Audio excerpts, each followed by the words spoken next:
Story, les rendez-vous d'Alfred Hitchcock racontés par Serge Sauvion. Aujourd'hui, Chengdu de John Bolland.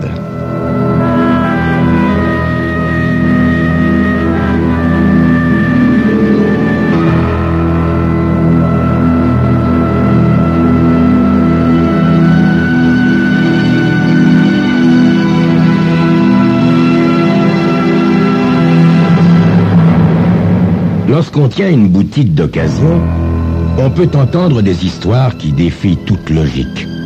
Les vieux objets transportent parfois des légendes inattendues et provoquent des drames que l'on ne soupçonnerait pas chez les personnes qui les possèdent. Johnny Hammer passe la majeure partie de sa journée dans son arrière-boutique à astiquer les dernières reliques qu'il a acquises. Vases de jade, bijoux, figurines en porcelaine, assiettes décoratives et parfois même quelques petits meubles. Elles sont nombreuses à venir lui apporter au compte-gouttes leurs objets chéris, les petites vieilles du quartier. Il faut dire qu'il leur fait une cour assidue. Une anecdote en appelle une autre et Johnny Hammer sait accorder l'attention qu'il convient, prêter une oreille attentive à ce passé en miettes qui est le leur, mais des miettes qui recèlent parfois des petits trésors. Dites-moi, Madame Halls, si vous m'apportiez la paire de boucles d'oreilles de votre tante Alice pour que j'y jette un petit coup d'œil, je suis sûr qu'elle vaut son pesant d'or et que vous êtes loin de l'imaginer. Elle se montre rarement rétive à cette proposition. En général, elle s'empresse dès le lendemain de réapparaître dans la petite boutique en brandissant d'on ne sait quelle partie secrète de leur toilette un bijou de famille ou bien de leur cabas un objet précieux enrobé de papier journaux.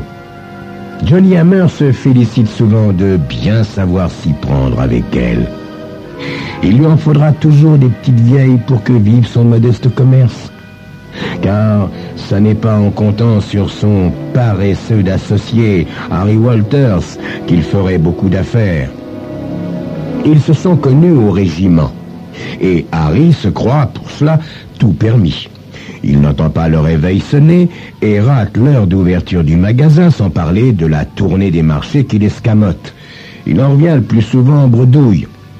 Une fois, il est même allé jusqu'à dire qu'on lui avait volé le vase chinois qu'il venait d'acheter. Il a mis l'argent dans sa poche, s'est dit Johnny, pour emmener une de ses petites amies en week-end à la campagne, ou bien pour s'acheter une nouvelle chemise de soie. Mais quelle preuve pouvait-il avoir pour l'accuser? Il tient quand même à conserver des relations respirables avec son ami. Il lui a proposé naïvement de devenir son associé parce que Harry rêvait de gagner beaucoup d'argent chez un antiquaire. Eh bien, tu peux commencer dès à présent en devenant mon associé. En effet, a-t-il répondu, aujourd'hui c'est une boutique d'occasion, mais dans quelques années, qui sait? Au début, il s'est montré très désireux d'apprendre. Mais au bout d'un an, Johnny Hammer a commencé à ne plus tellement dormir sur ses deux oreilles. Ses soupçons grandissent de jour en jour. Il lui semble, par de menus détails, que son ami le vole. Le rapport de comptabilité révèle que l'affaire marche de moins en moins bien et les comptes ne tombent plus justes depuis au moins 6 mois. Lorsqu'il en parle à Harry, celui-ci répond « Mais les vieilles nous font languir, il faudra les relancer chez elles. » Johnny hausse les épaules. Il sort de sa vieille blouse poussiéreuse le petit carnet sur lequel il comptabilise le nombre de visites de chacune d'elles, en notant scrupuleusement tous les objets en instance qu'elles lui ont promis. Le sablier de l'oncle Paul, le pupitre du petit Gilbert, la liste est longue, longue. Tu te trompes, Harry. Elles sont plus généreuses que jamais. Je ne comprends pas. Harry trouve toujours quelque chose à faire dans ces cas-là et laisse son ami en train de se ronger les ongles. Depuis quelque temps, il a même pris l'habitude de prendre des airs arrogants avec Johnny et de répondre d'une façon irritante aux questions qu'il lui pose. « Mais tu devrais t'habiller mieux et fréquenter un peu plus les femmes au lieu de passer ton temps à refaire les comptes et cirer des meubles. » Johnny laisse faire. Johnny a une nature conciliante, pourvu que Harry n'aille pas trop loin, mais ce matin, c'en est trop. Vraiment, c'en est trop. Voilà qu'il chasse les clients maintenant. Une pauvre vieille entre dans la boutique pour acheter un vase de 50 francs qui se trouve là, à la devanture. Johnny, du fond de l'arrière-boutique, a entendu la cloche de la porte teintée, mais lorsqu'il arrive, Harry s'est déjà approché d'elle. Il fait mine alors de se retirer, mais reste et écoute. Peut-être va-t-il enfin le prendre en flagrant délit de vol. C'est facile, il suffit qu'il lui annonce un prix plus élevé que celui qu'ils avaient convenu ensemble, et il empoche la différence. Johnny n'a jamais été partisan de coller des étiquettes de prix sur les objets, non. Comme ça oblige les gens à entrer dans la boutique pour demander. La petite dame s'attarde et hésite. Ça représente une somme pour elle, 50 francs. Et voilà qu'Harry se met à lui parler sur un ton hargneux, si bien qu'elle sort finalement toute honteuse de la boutique. Johnny débouche alors du petit corridor et pour la première fois, il réprimande Harry vertement. « Ah, tu as eu ce que tu voulais, hein? Elle ne reviendra plus jamais ici. Qu'est-ce que ça peut faire? Elle n'arrivait pas à se décider à dépenser 50 francs. À quoi bon perdre son temps avec des gens comme ça? Ah, je t'en prie, Harry, je t'en prie. Cesse de prendre tes grands airs. Cette vieille femme est venue ici avec l'intention de dépenser 50 francs. Le choix de ce vase avait pour elle autant d'importance qu'aurait eu pour une duchesse le choix d'un Ming. Par contre, je suis sûr que si ça avait été une belle et jeune femme, tu aurais pris tout ton temps. Et en plus, tu lui aurais fait un cadeau. » Soudain, la cloche de la porte d'entrée tinte à nouveau aux oreilles des deux hommes. Un homme grand et habillé en marin pénètre dans la boutique. Il ne s'est pas rasé depuis plusieurs jours et dégage une forte odeur de whisky. Si Johnny avait rencontré un tel individu dans la rue, il aurait changé de trottoir pour l'éviter. Son instinct le pousserait à s'en débarrasser. Mais après la remarque qu'il vient de faire à Harry, que peut-il lui dire? Il veut au contraire lui donner une leçon. Et il avance vers le marin. « Que puis-je faire pour vous, monsieur ?» De la poche de sa veste toute graisseuse, le marin sort une photo qu'il met sous le nez de Johnny. « Combien me donnerez-vous pour ça ?» La photo représente une statue de 16 cm environ, sculptée dans une pierre jaune. Il s'agit d'un homme accroupi, les jambes croisées, les mains sur les genoux et le buste bien droit. Il n'a pas de visage, la tête forme simplement un crâne. Cette statue, sculptée avec beaucoup de finesse, doit être l'œuvre d'un artisan chinois très habile. « Oh, c'est un horrible démon !» s'exclame Johnny. « Ouais, c'est vrai, il est affreux, mais il vaut de l'argent. »« Pour moi, observe Johnny, ça ne vaut pas grand-chose. D'où provient cette statue ?» Avant que le marin ne commence l'histoire de l'objet, Harry fait un signe à Johnny qu'il est l'heure de son déjeuner et quitte précipitamment la boutique. « Son nom est Cheng Yu, » reprend l'homme, « le dieu des pirates. Ce Cheng Yu glisse dans les airs à la recherche des hommes méchants. Lorsqu'il en découvre un, il fonce, invisible naturellement, et marque cet homme d'une tache verte. Cette tache verte, il l'a fait exclusivement sur les voleurs ou les assassins en puissance. Aussi, lorsque les pirates attaquaient un vaisseau, ils épargnaient tout homme porteur de cette tache verte et l'engageaient dans leur rang comme un des leurs. Johnny a entendu toutes sortes d'histoires dans son métier. Mais c'est bien la première fois qu'on lui en raconte une comme ça. Cet objet n'est manifestement pas comme les autres. Il ne s'inscrit pas dans une histoire de famille. Cependant, Johnny Hammer est terriblement intrigué. Le vieux marin a très bien pu inventer cette histoire, mais Johnny ne résiste pas à l'envie d'acheter l'objet, sans savoir encore très bien pourquoi. Il regarde l'homme qui attend que Johnny annonce son prix, et il réalise qu'il va peut-être enfin savoir si Harry est un voleur grâce à ce test de la marque verte. C'est un moyen sûr et définitif, après tout, qui lui coûtera peu d'efforts. Il suffira qu'il la lui mette entre les mains et le tour sera joué.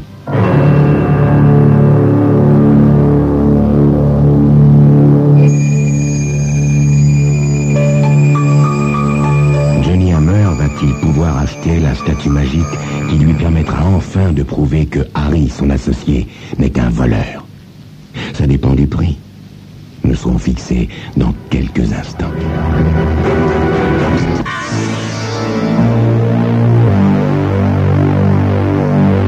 « 1000 francs !» lance Johnny à la tête du marin abasourdi, pensant être très généreux. « Non mais vous plaisantez, là. Je compte bien la vendre 20 fois plus cher. 20 000, c'est bien ce que ça vaut. » Cette fois-ci, c'est à Johnny d'être frappé de stupeur. Mais vous n'y pensez pas. Cette statuette n'a aucune valeur. Elle ne se rattache à aucune tradition artistique précise.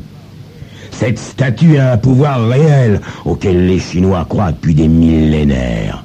Elle peut rendre des services incontestables. Imaginez un peu, si les policiers n'avaient pas un esprit aussi matérialiste, ce que ça pourrait faire gagner comme temps. Mais enfin, comment pouvez-vous tenir des propos pareils? Vous vous rendez compte à peu près quel genre de pratique dangereuse on arriverait? Il n'y a aucune preuve scientifique à ce que vous avancez. Johnny n'est pas tellement d'accord pour se servir de la statuette à un niveau national. Il trouve ça immoral, mais pour son usage personnel, alors là, c'est une autre histoire. Il laisserait bien volontiers sur Harry Walters. Le prix que lui en demande le marin en vaut-il la peine? Combien de sacrifices devra-t-il faire pour payer toute cette somme? L'homme en face de Johnny semble deviner son hésitation. Malgré ce qu'il vient de lui dire, le marin attend tranquillement au lieu de reprendre la photo. Ceci dit, reprend Johnny Hammer, il est vrai que cette statuette fait vivre une légende vieille de plusieurs millénaires. Je peux aller jusqu'à 10 000. Non, j'ai dit 20 000, répète le marin, sans concession. Johnny comprend tout à coup à qui il a affaire. Il n'est pas du tout du genre à se laisser impressionner. Et sans plus tergiverser, il lui demande... Bon, alors, m'accorderiez-vous un crédit, alors? Un délai, sans plus, monsieur, pour que vous puissiez réunir la somme en liquide. Quelques gouttes de sueur perlent sur le front de Johnny. L'individu n'est vraiment pas commode. Dans sa tête défilent alors tous les biens personnels dont il va devoir se séparer. Les 4 chaises Napoléon III, l'armoire Louis XVI, plus la bibliothèque Charles X vont y passer. Bien. Mardi, j'aurai l'argent. Si vous voulez repasser, monsieur Lynx. Monsieur Lynx ôte sa casquette de marin, se gratte la tête et remet la photo dans sa poche. Je serai au rendez-vous mardi en 8 avec l'objet. Au revoir, monsieur. Johnny a fort à faire à présent pour réunir l'argent. S'il a enfin la preuve qu'Harry le vole, il saura quoi faire pour se débarrasser de lui plutôt que de rester dans une incertitude qui le ronge. Il engagera alors une véritable enquête et le prendra en flagrant délit.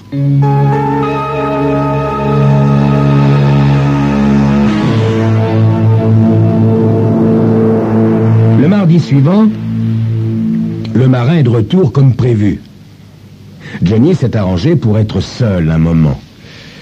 Le globe qui recouvre la statue est volumineux. On la voit en transparence. Et c'est bien celle qui était sur la photo. Johnny Hammer lui tend les billets. L'homme se met à compter. Merci, monsieur.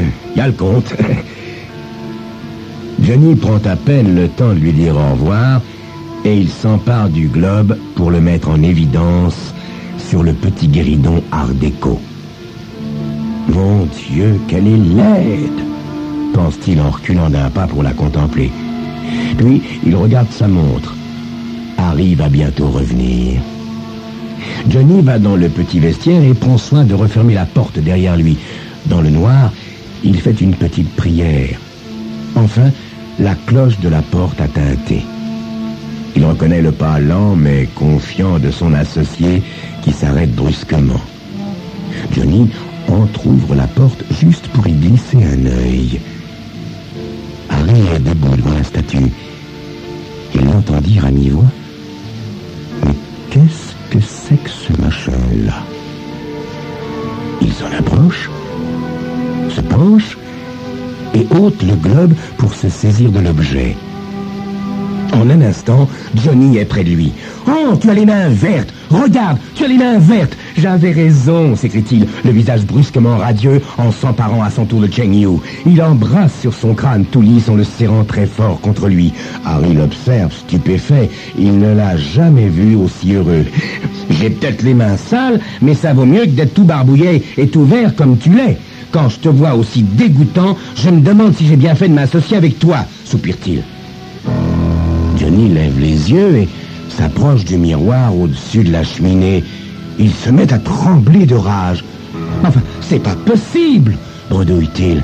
Il sait bien qu'il n'a pas toujours vendu sa marchandise à son juste prix, mais là, quand même, ce Cheng Yu exagère.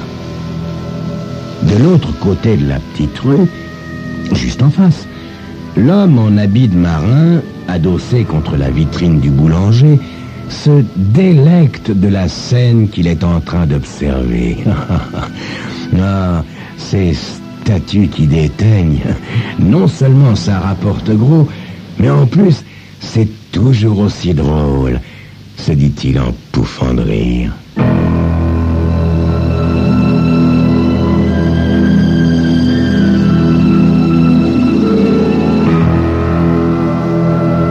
C'était Crime Story, les rendez-vous d'Alfred Hitchcock raconté par Serge Sauvion. Aujourd'hui, Cheng Yu de John Boland.